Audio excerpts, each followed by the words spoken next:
Hello, and welcome to something a little bit different here from TFL. I'm going to be doing a bit of Observer Roulette. So, I have just loaded a random game, literally the first one at the top of the list from the currently live games.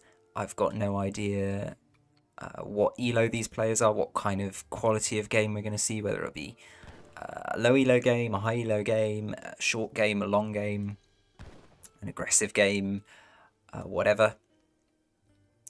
And I've censored the names of the players on screen. You won't be able to see their names up at the top.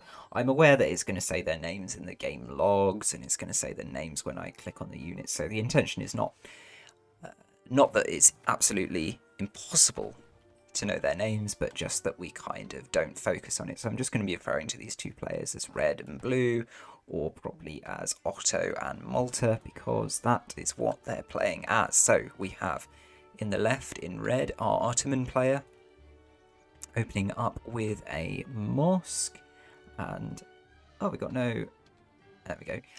Opening up with a mosque and a TP, no house, so probably not going to be able to send 3 villagers. Well, it'll be tight if they do. You normally send Capitalism or Silk Road if you're opening with both of those. And in the right-hand side, we've got Malta doing a 12-10. Oh, everyone loves a 12-10, and it looks like Picasi Ballastia. I'm going to guess that's some language for bowpike. So yeah, Malta actually, yeah, hard committing to this 12-10 because, well, oh, they might get some wood from this treasure. But it certainly looks like they're going to have the resources for age 2 before they get round to building house. And so, yeah, it's a full-on Malta 12-10. How often do you see something like that these days?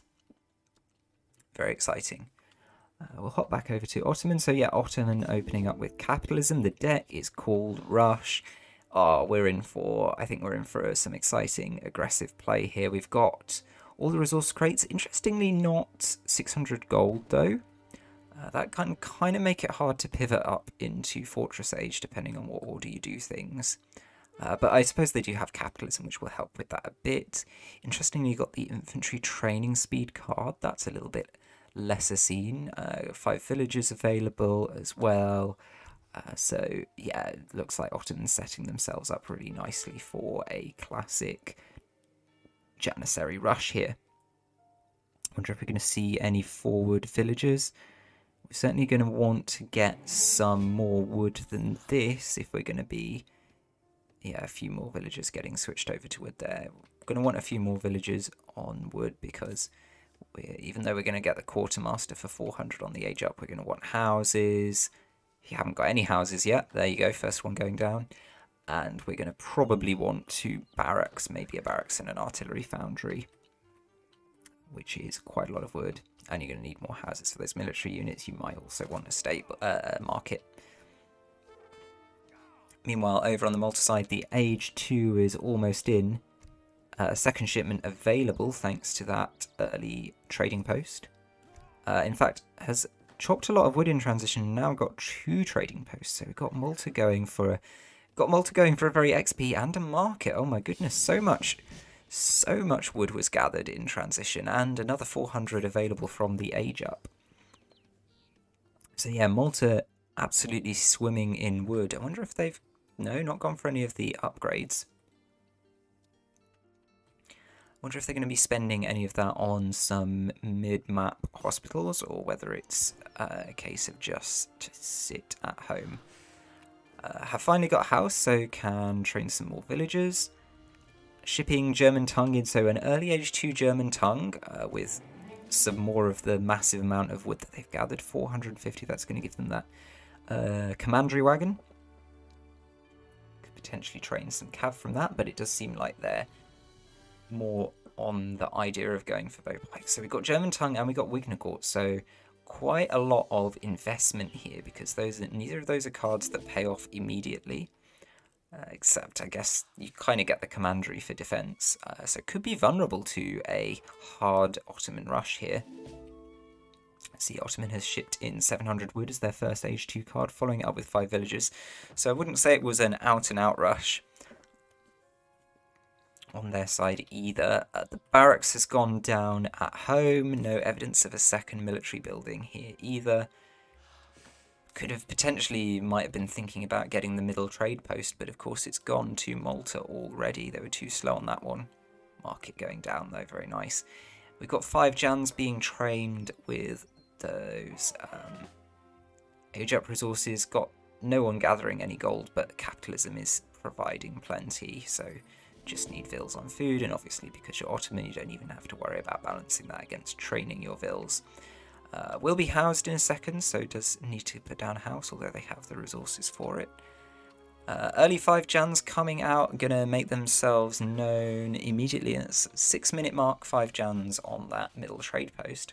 I mean, that's not the most terrible rush to deal with, but Malta do need to come up with an answer for it. They're going to be losing this TP fairly cheap.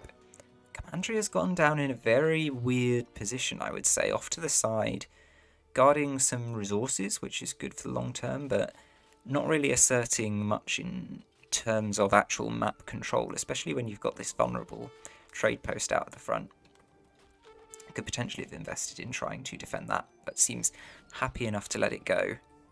Ottoman have got 5 more Janissaries trained. 3 Dells coming in as well on the 4th shipment. That's really nice. Keeping the population ticking over okay. Keeping the Janissary production going pretty much. Gonna slightly... I don't know, it should be fine for this batch actually. So now up to a total of 15 Janissaries. Interestingly, wants to go for this commandery, which I don't think I agree with. I would be walking past that. I'd be walking past that and going for the town centre since it's so distant. You can shut down the economy over here really, really nicely, potentially. If Malta decides to move all their villagers over here, then you can potentially make their life very, very awkward with the town centre being separated from the commandery.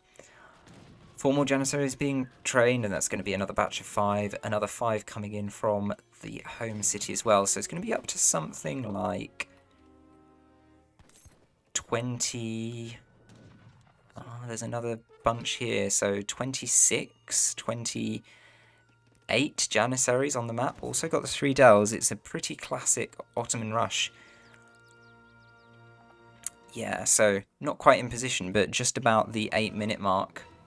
We're looking at a total of 40 Janissaries. However, Malta have put their resources towards going fortress.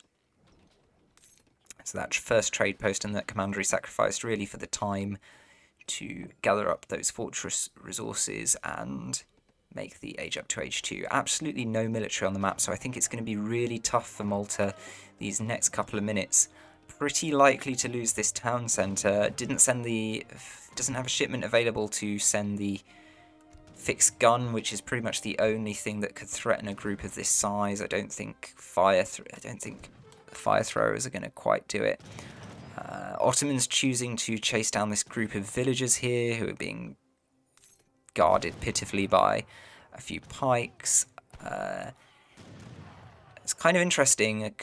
Potentially, this is a real window of opportunity for Ottomans to try and get the kill. Potentially would have to kill 2 town centres unless they're very quick. No, that one's gonna get built, so do need to take out 2 town centres, which is probably not going to happen in time. I imagine we're going to see 5 bows. I imagine we'll probably see another batch of 10 or so before the time this town centre is dead. That could potentially be backed up by 9 fire throwers or indeed the fixed gun. So Malta going to have a chance to make a stand here in age 3. It's not quite a knockout blow, even though the rush arrived at a really good time in terms of denting their situation.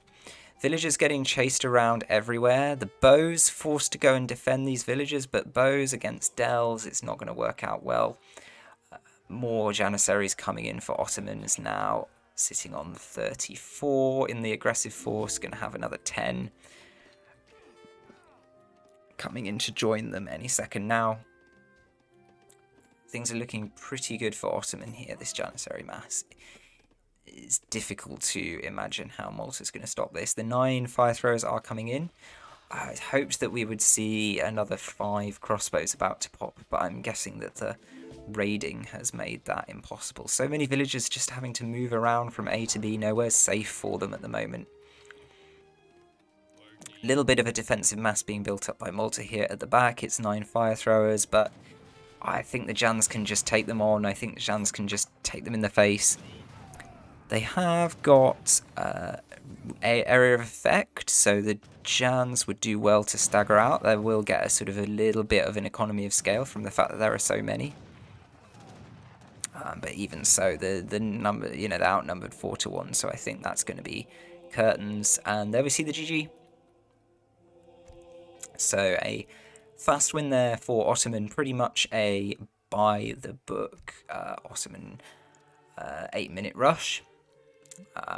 Just about, I think, if we just pop over to the military unit count, just about 30 units at the 8-minute mark. That's the kind of the classic benchmark for the Botto Janissary rush. Just about made it, although they weren't all in position until about 8:30. I did think that Malta might have gained a lifeline with the fact that the trade post and the commandery down here got taken out. But kind of greedy to age up with that town centre. Perhaps could have aged up with some units, combine that with a fixed gun, one batch of bows, maybe if you're lucky a second batch of bows, put them all together somewhere behind this TC and put the brakes on this Ottoman push when it arrives at your TC. I think that's probably the angle I would have thought about. But yeah, a nice textbook bit of aggression from the Ottoman player, so well done to them, GG.